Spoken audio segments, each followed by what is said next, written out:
When a company makes a mistake, YouTube are obviously the first people to pick up on it. And in this case, we're looking at the release of the Canon EOS RP.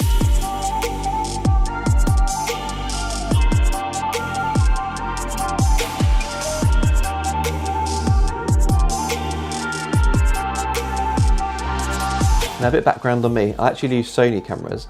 I'm no Sony fanboy, but at the moment they're the cameras that suit me the best. If other manufacturers come out with better cameras at some point down the line, then I'll switch ship to another manufacturer. I'm not too bothered, not too loyal to any manufacturer. But at the moment I'm shooting with Sonys. They do everything I need them to do. So I used to shoot with a Canon 550D. I love the colours on Canon still. I love the third-party manufacturer support for like the lenses and things like that. So, you know, owning a Canon would be amazing. And I saw the release of the Canon EOS RP, and I have to say it's pretty disappointing. You've probably seen a little bit about it before if you've reached this video, why it's disappointing. I'm going to be talking about, can Canon really get over this, and is it fixable in the future? So in case by some miracle, if you haven't seen what is wrong with this camera, then when you open the website, you're greeted with some pretty great specs. So I've got a laptop in front of me. You've got dual pixel autofocus, you've got 4K, you've got full frame, and so it's all sounding pretty good. But until you get to the HD video recording, where there's no 24 frames a second, this will put a lot of people off. Personally, I don't shoot 24 frames a second. Again, maybe a little bit controversial, but I shoot only, if I'm shooting HD, I shoot in 50 frames per second at all times. And then if I'm shooting 4K, I shoot in 25. But I never shoot in 24. However, this is going to put a lot of people off. Why would you not include 24 frames a second in HD? That's kind of standard, and it's not something that it was something that they probably would have had to remove from the software from the EOS R, which is such a confusing thing. I think what Canon's trying to do is trying to separate the EOS RP from the EOS R, and in doing that they've removed some features which they didn't need to remove, and I think that was a bit of a bad move from them, to be honest. The other thing is, again, when you read the specifications, you've got dual pixel right next to 4K movie.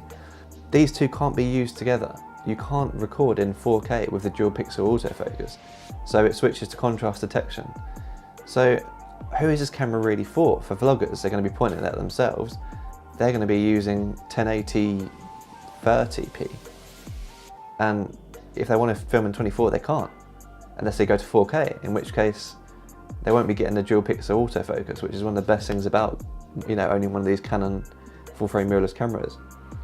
So can this be fixed? I'm no expert on sort of camera software, but I think they could put the 24 frames in. And this is obviously the biggest thing that people are kicking off about, and you know, it would be a good move from Canon to listen to people and to put the 24 frames in, and I think they could probably do that in a firmware update. The 4K dual pixel autofocus has got to be a reason why they didn't. Is it to separate it from the EOS R? Maybe. Or is it because it's a cheaper camera, maybe the processor's not as good, maybe there's overheating issues when you've got dual pixel and 4K going on at the same time. So when we compare the camera to cameras that are perhaps even cheaper, like the Sony a6500 and the recent release Sony a6400, yes, these are crop sensor, but they film 4K, there's 24 frames in HD, there's phase detection autofocus, which is, you know, Sony's amazing autofocus, and you can use it in 4K. There's plenty of good things about it, and I think, I'm not sure who Canon are trying to compete with by doing this. Now these feature choices really put the camera in the low end of the market, and I think if you're gonna stay with Canon, then I don't think it's worth getting this. Maybe get the M50 or say for the EOS R, but this camera has so many limitations in terms of video. If you're a vlogger, then you know, you ain't filming unless you're filming in 1080p 30. If you're working for businesses, etc., it's not as big of a deal. However, you're not shooting in 4K unless you're doing manual focus. So again, a big limitation of the device. And the final problem is that if you're using an EFS crop sensor lens with this, then you lose 1080p completely.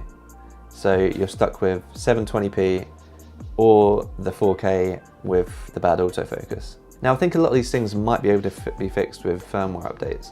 So 24 frames per second in HD should be really easy to put in there.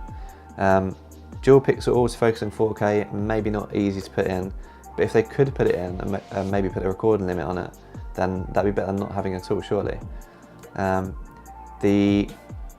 Using it with crop sensors and not again HD, I'm not really sure why they've done that. You know, if there's actually a reason for it. Probably again could be fixed. Now, whether they would fix it, I'm not sure. See, I think they're trying to separate the EOS R from the EOS RP, and perhaps a little bit too much. But this is what kind of Canon is like. They separate all their ranges by removing features here, there, everywhere. And I think whether they would actually add these missing features in, I don't know if they would, because it would then bring the value of the camera up and maybe people won't buy the EOS R as much. Can they fix it? Yes, they can. Will they fix it? I'm not sure. This is Canon. They like to do what they like to do. My personal recommendation is stay away from this until you know exactly what's happening. Are they going to fix these things in firmware updates? But if you are in the market for a first camera, then I do recommend the Sony a6500 still, or the new a6400. You know, you've got phase detection autofocus in 4K. You've got brilliant sort of lens support now. It can be used with all the Sony lenses, so you can get some really nice wides for it that will sort of cancel out the crop. Or of course there's always the Sony a7 III, which I'm recording with now, which is full frame, again 4K phase detection autofocus. The battery is amazing. I just think it's the perfect sort of all-rounder. So if you're looking for the first camera and this has maybe disappointed you, save a little money, go for the a7 III. That's my opinion.